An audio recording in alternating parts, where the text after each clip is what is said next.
Hey everyone, this is gonna be my giveaway entry for Berry Bread's Bratz giveaway celebration. Before I start, I just wanted to explain why you're all looking at these random dolls. I just wanted to give a good range of Bratz products since that's what I'll be discussing. And a heads up that this video may be kind of long because I spent like more than 2 hours typing up a 3-page speech.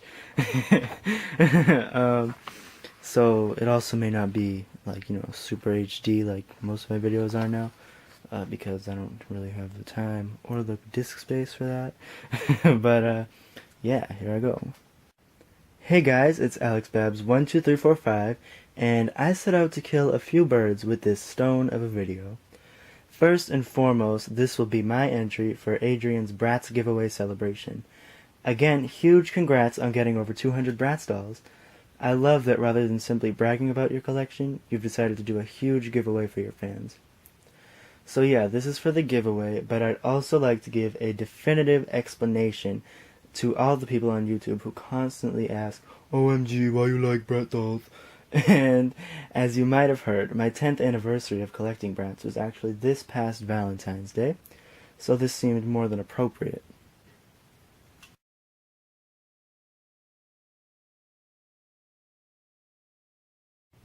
As you might have guessed, I love Bratz for a number of reasons, and I'll try to get to them all in this video. The first reason that comes to mind, though, is the very concept behind the brand. The Bratz are game changers. Before the Bratz, every doll line consisted of one central character in her world. Any friends or male counterparts were treated as accessories rather than equals. But with Bratz, right off the bat, there were 4 characters, each with equal characterization and contents. Even the name Bratz is a big part of this. The line isn't named after one character. They are all Bratz. Before Bratz, there may have been some lines here and there that with a similar idea, but anyone can see that they made no major impact on the playline fashion doll market. But ever since Bratz, pretty much every single fashion doll line has revolved around a number of characters treated as equals. I know some may hate to admit it, but without Bratz, there would have never been My Scene, Liv, Monster High, or countless other lines of the like. But it doesn't end there. Before Bratz, most playline fashion dolls were supposed to look, at least in terms of body measurements, realistic. For the most part, there were no majorly exaggerated features like there are with Bratz. This isn't to say something ridiculous, like that the Bratz invented the cartoony, highly stylized look that they're known for, but it is clear that they popularized it in the playline fashion doll market, as shown again by similarly designed lines like My Scene, Liv to some extent, and Monster High. Another thing that MGA did with the Bratz that other lines didn't was market directly to an older audience of teens and preteens, who, before the Bratz, were pretty much ruled out of the toy-buying audience completely to manufacturers who believed they had all outgrown toys. In going after them, the Bratz not only opened doors to a new market, but were also able to capture a large portion of the younger market in the process. It's no secret that children want to be like their older siblings or teenaged figures in their lives. And if Bratz are the cool new thing that they're all after, they're going to want those as well.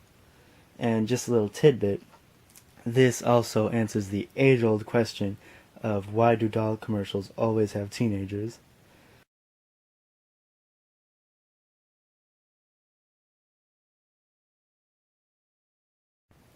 The social impact made by Bratz is another thing that I love about them. When they were in their prime, MGA actually had celebrities approaching them to be photographed with the dolls. The Bratz are being featured in music videos, and their licensing was through the roof. To me, that's amazing, considering they were able to achieve in 3 or 4 years what took Barbie almost 40. Much love to Barbie, but I'm just keeping it real. In a way, I consider the Bratz to be representative of my generation, the same way many older people consider Barbie to be representative of theirs. The Bratz are nothing short of iconic, being the only dolls in recent history to replace Barbie as the #1 best-selling fashion doll in several countries all over the world. The fact that the line is almost 11 years strong is something to be applauded too. Other than Barbie, I can't think of any playline dolls who can say that much. Again, no shade to any other doll lines, but these are the things that make Bratz such innovators in my eyes.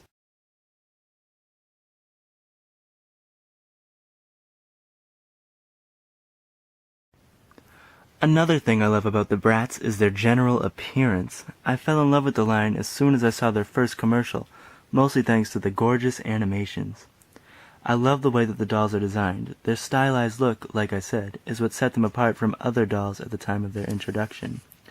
The dolls' larger heads allow for much more detail and effort to be put into their faces. The same goes for their shoes. There's been so many shoe molds for the Bratz that have a phenomenal detailing in both the molding as well as how they're painted. As for their clothing, the quality on Bratz clothes is almost always top-notch, especially considering that the Bratz are playline dolls. At their best, Bratz deliver pieces with the quality and details expected only of pricey collector dolls, and even at their worst, there are details that other playline dolls rarely, if ever, have. For instance, when Bratz wear jeans, they are always made of actual denim rather than fabric painted or printed to look like denim. Bratz jeans are almost always adorned with realistic washes, fading, rips, and in some cases, actual rhinestones as well. When the Bratz wear something knitted, they're always made of actual knitting instead of, again, fabric printed to look like knitting details. Even now, when the Bratz have purses or backpacks, they're made of quality fabric and actually open and close, even when they're not big enough to hold anything anyways. It's this kind of incredible detailing that put the Bratz on the map. Another thing I love about Bratz, and this ties into their clothing too, is that each doll is given a quirky personality and personal taste in clothing. Like Yasmin, the shy, earthy girl who also loves performing, or Chloe, the sweet, girly girl who can kick anyone's butt in soccer. Like Precious Gems, the Bratz are multifaceted and it shows in their outfit choices. The Bratz take whatever is hot in the streets with actual teenagers, and each character adds their own unique, personal twist to it. Trended is the perfect example of this. I see girls wearing outfits very similar to Yasmin's all the time. It's a very trendy look. But with earthy tones like brown and gray paired with flowery prints on the top, Yasmin made the look her very own. Chloe too. To reflect her sweeter side, she's wearing a light pink jacket, but paired it with blue jeans and edgy boots to represent her tougher side. It's highly admirable, in my opinion, that MGA would take the time to research trends and find a look that fits each doll to a T, rather than just dressing the dolls in the same exact colors and patterns with every single release and calling it personality, like they were doing for a while in 2009, and like Monster High does now. Again, no shade to Monster High. I mean, I've been supporting them from the start, and I have too many to count, but I can't be the only one who noticed that. I'll give them a pass, though, as the characters are plenty fleshed out through other mediums. Back to Bratz, though. Their characterization is a big thing for me, and I love that each character is treated as an equal.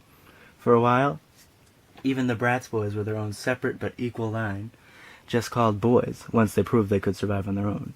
Unfortunately, their sales sunk a bit and their presence was greatly reduced, but even after that, they were never just accessories to the Bratz the way that Candace to Barbie and Monster High boys are to the girls. I love that MGA never officially paired any of the Bratz and boys up until last year. The boys were equal to the Bratz and not given the roles of being their boyfriends right off the bat.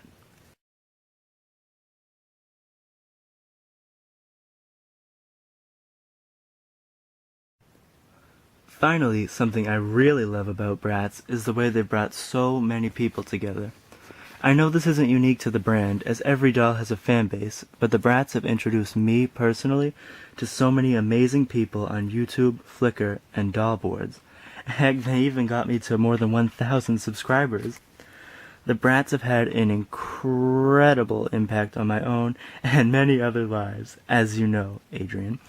Thanks to Bratz, I can call myself an award-winning filmmaker, an advertising copywriter, a web designer, a photographer, and more. It may sound extremely cheesy, but it's all too true. On this note, I'd also like to say that I love MGA as a company. Though many doubt this, they have always been listening to every piece of feedback that fans give. They make the Bratz not just for the money, but for us. If they were making them purely to turn a profit, the line would have been discontinued as soon as things started to get a little bumpy. MGA has personally reached out to several fans to help with certain projects or just to provide feedback, and that's way more than I can say for most other toy companies. They're a really great company, and as you know, Adrianne, they even help with math homework. So, in closing, I'd like to say I love Bratz, and I hope you all liked my little ramble. It's taken me over 2 hours to write all of this, so I hope it was worth it. Personally, I'd love to win some of those trading cards, but if I don't, I'm glad I got to share my 2 cents with everyone, and the best of luck to all other contestants. Thanks for watching.